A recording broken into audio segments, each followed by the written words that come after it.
sacred spot of the Islamic faith. The sacred city of Mecca, birthplace of Islam. How did this place come to be the holy site for Muslims? Islamic scholars dated back to the times of the Prophet Abraham, father of the Abrahamic faiths and messenger of Allah. The Kaaba is believed to be the house of Allah on earth, first built by angels, then rebuilt by Abraham, and then later rebuilt by Prophet Muhammad, peace be upon them. Muslims from around the world come to the Grand Mosque of Mecca to perform two pilgrimages, Hajj and Umrah. Hajj is one of the 5 pillars of Islam, takes place once a year. Umrah, on the other hand, can be performed at any time in the year. Both pilgrimages entail similar rituals.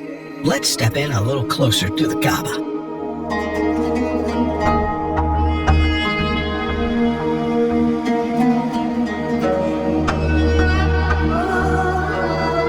Tawaf, a ritual performed in both Hajj and Umrah. It's a ceremonial practice that's been done for centuries. Pilgrims walk around the Kaaba 7 times. Historians agree that this ritual started in the days of Prophet Abraham. The Kaaba is covered in a black silk called the Kiswa.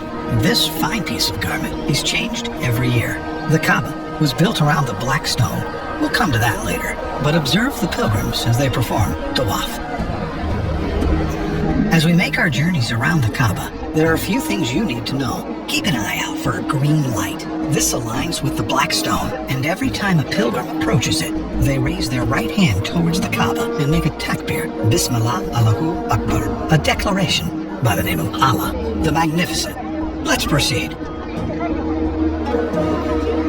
The Kaaba underwent extensive modifications through history. The first was done by the caliphs, Omar and Uthman, to accommodate the growing number of pilgrims around 634 to 656 CE. The last modification was carried out by the government of Saudi Arabia in the 1950s, and until this very day. Today, the Grand Mosque of Mecca has the capacity to host 3.6 million worshippers. The Kaaba was built around a sacred stone, referred to as the Black Stone. Let's get a closer look. It's every pilgrim's goal to touch this sacred stone. Some consider it a crucial part of the Tawaf ritual, which is why you see guards standing around the stone. Once the Tawaf is complete, the second ritual is praying by the Station of Abraham. It's believed that Abraham used the stone to call people for prayer, as ordered by God after the completion of the Kaaba. Another narration says that Abraham stood on this stone while constructing the top of the Kaaba, and his footprint remained on the stone. Safa and Marwa were 2 hills that Hajar ran back and forth from, desperate for any sign of aid. She climbed up to the top of the hills to check on her son, Ismail. She then traveled back and forth 7 times, and the ritual requires the same journey. To compensate for the large number of visitors, an expansion to Safa and Marwa